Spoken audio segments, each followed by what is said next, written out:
in by Reverend Al Sharpton and Reverend William Barber. But right after that, the family was following right behind, and they're all white, many of them with T-shirts on with Andrew Brown Jr.'s face on them, and on the back a peace sign that said, "Don't shoot." And just a reminder that even as this family grieves their loss, there is, there are bigger things happening here. And that was really the mood at the service. We had an opportunity to hear at that service from two of Andrew Brown Jr.'s oldest sons, one of them, Gerard. And I want you to take a listen to a little bit of what he shared about his father.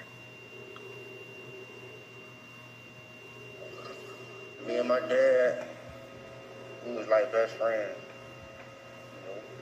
Every time you seen him, you seen me. You seen me, you seen him. We couldn't stay away from each other.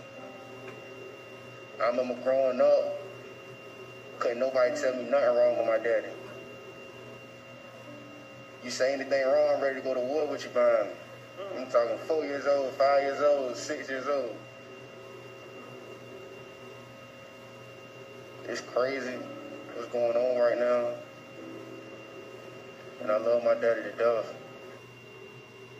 And at the end of those services, Allison, as the casket was placed back in the hearse, his sons did release 7 doves for all of his children, and a number of doves released as sort of that final goodbye. But one of the things that Reverend Al Sharpton said in the eulogy was that, yes, this was a celebration of life, but it did not negate that this family was going to continue demanding justice. And we certainly saw and heard and felt that on the ground here today.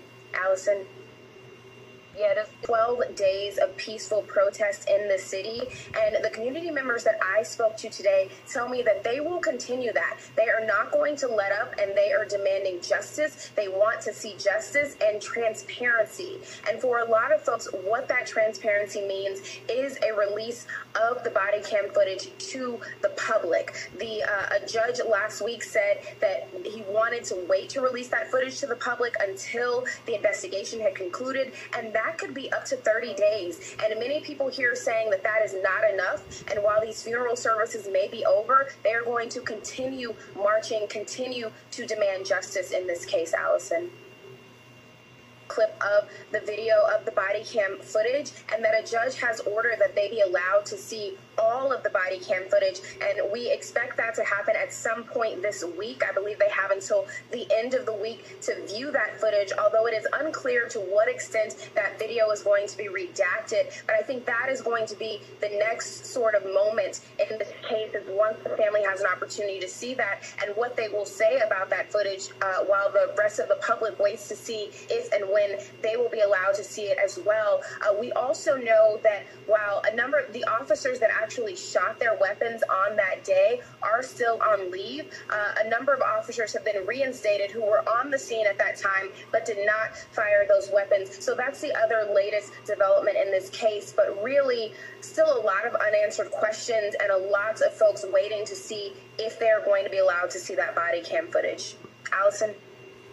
Hit the subscribe button. Hit the subscribe button. Hit the subscribe button.